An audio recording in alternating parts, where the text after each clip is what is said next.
Ngidumeke igama lakho Nkosi. Laba abaphambi kwami bese ngabafowethu. Mangithi abafowethu bese ngabafowethu phela la ngena begazi. Nasekhaya bese bebathatha njengegazi zakhona ekhaya ukuthi abantwana basekhaya. Njengami njengoba ngiphambi kwenu nje ngimile ngoba phela umphefumulo usahamba nenyama kodwa ngilimele kakhulu.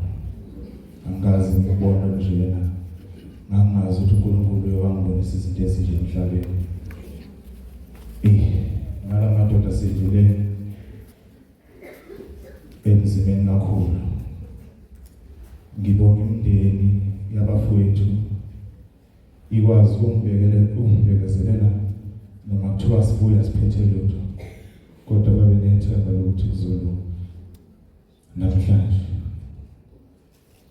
basibonga ngokufa kwabafowethu.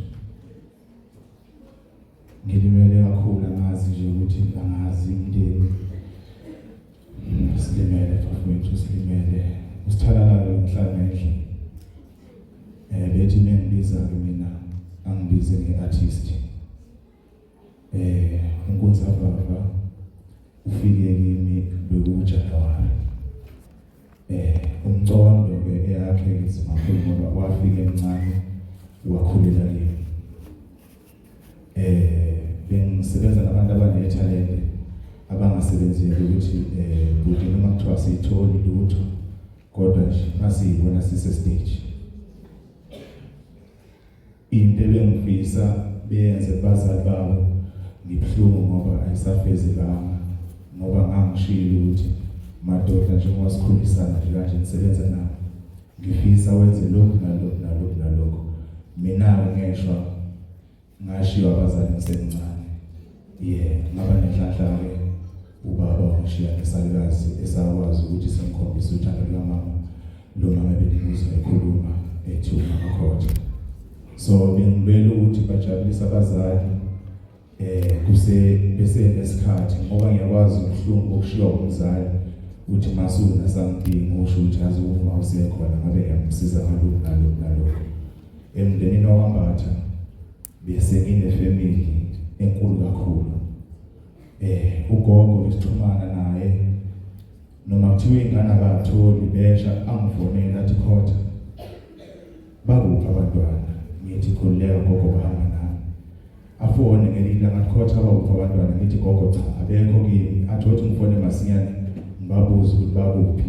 Nami ngibe ngikulwela lokho ukuthi agcine bathola. Yiko ngithi bese ngabafowethu kimi laba. Ngimele kakhulu sizwe sami ngithi ngimele kakhulu. Ngicela ukubonga kakhulu baba uMsweli. Ixhatsho lambile nathi sisuka le ekhaya singazi sokwenzani. Nethemba lakho noma ngekwazi ukubiza ngamagama ngawani kodwa ngithi uNkulunkulu akubusise limele kakhulu sizwe sami ngithi angazi ngenze njani.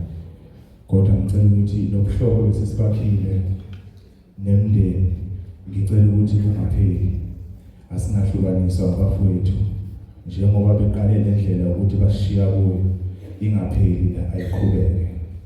Gogo bamnotho ngabacela kuba abantwana umkhulu ke mina bengibiza ngomagwabuli ethi umgwabulo esihlahla nempande zaso.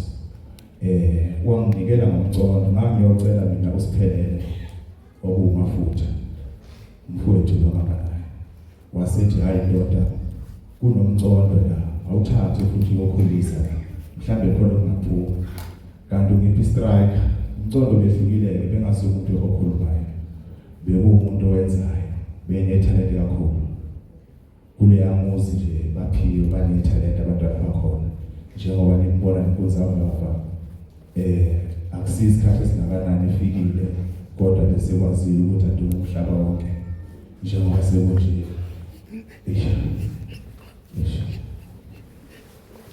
Sithanda lehlala ngeke sithanda ukufutha ngoba ngisho nje ukuthi bonke besikwenza naye nanosuku ahambe ngalapha ngalo ngibuzile ngathi ndoda besivumelane ukuthi la sizodlela indawo yendawo ngamcela ngicela ukuthi ngifuna akhele umama wakhe umuzi ngoba siyatohoza la ezokwazi ukuthi mhlambe khona ngoba eGola siyaphila kodwa thola umuzi usemncane usengaka lokho kuyoba umlando wathi futhi uzokwenza lokho ngathi beka imali wangitshela wathi futhi sengiyibekile imali ngicela siyofuna indawo ke yokwakhela umama njengoba besedlile naye besiyobheka leyo ndawo leyo yokuthi akwazi ukwakhela umama umuzi wakhamba sethi kimi ekuseni futhi no sisishintshile isimo emsebenzini sengiyafuneka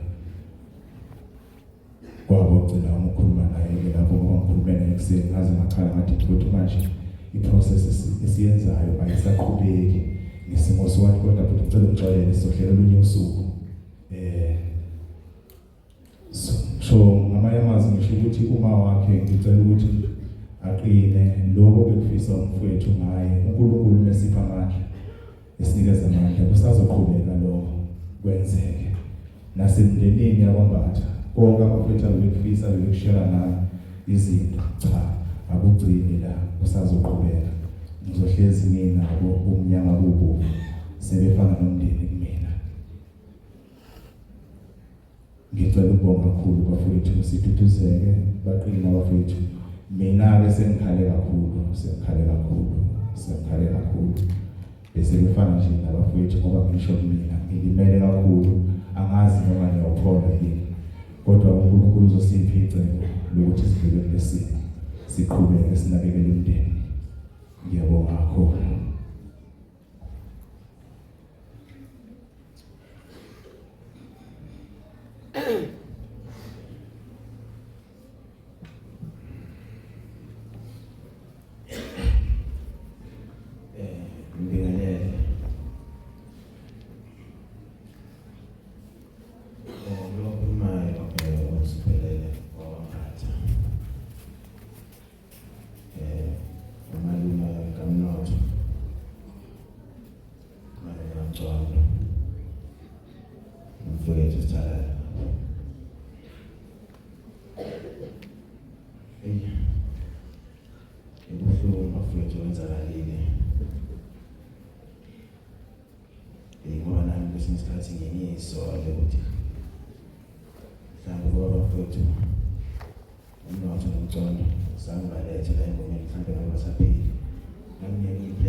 You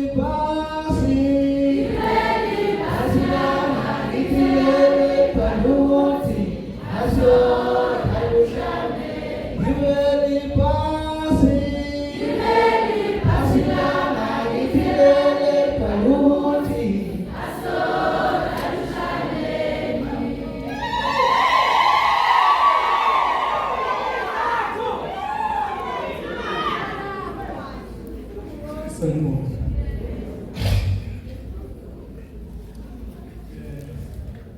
Ngicela bazongivumela kule ngoma bathi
Siyana ngokwasifana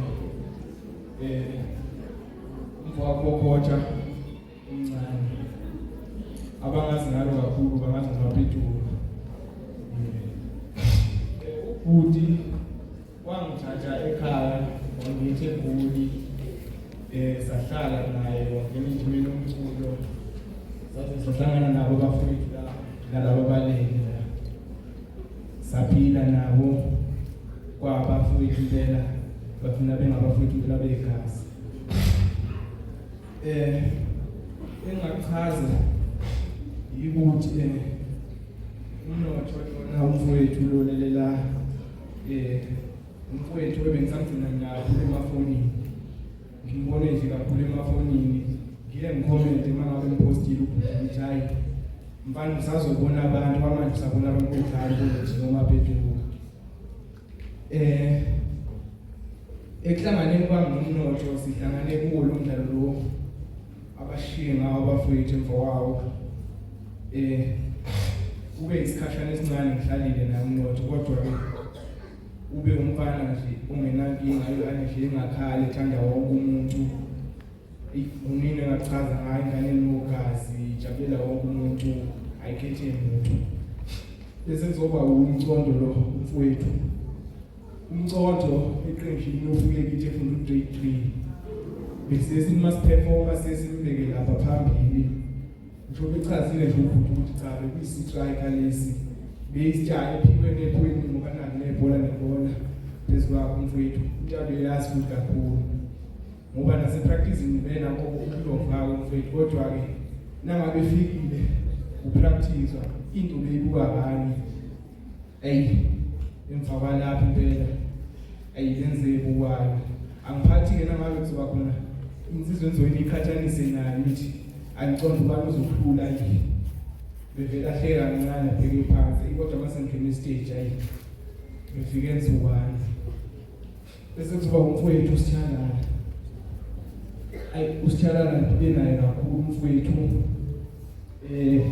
sihlale naye e-Ivory 3 umfowethu esafunda isikole ngaze ngathola itshoko elilangiqhilanisa nabafowethu singasahlangana isikhathi esiningi ngihlala ngapha koJoshua la ngithole khona itshoko kodwa usitshaya umfowethu kakhulu ngayo yonke indlela noma kwenzeka mhlawumbe ngithola ngemali emsebenzini bekunako ngithi umfowethu ugaqelekile la akungizame noma ngabe u-100 asende noma 100 rand umfowethu ngendlela ezisiphila naye ngakhona naye angifonela athi mfowethu ngithi yasilana kuyabhetha sacela ungifakele nami omncanyana ngingetohweni senimalekile ngifake nami umfowethu esiphila naye ofike umfana ufike wavakasha eBreakfield kwayindawo afike wayithanda kakhulu nje ukuthi bese chazile nje ukuthi bese futhi kwakhe kodwa ngibonga ithuba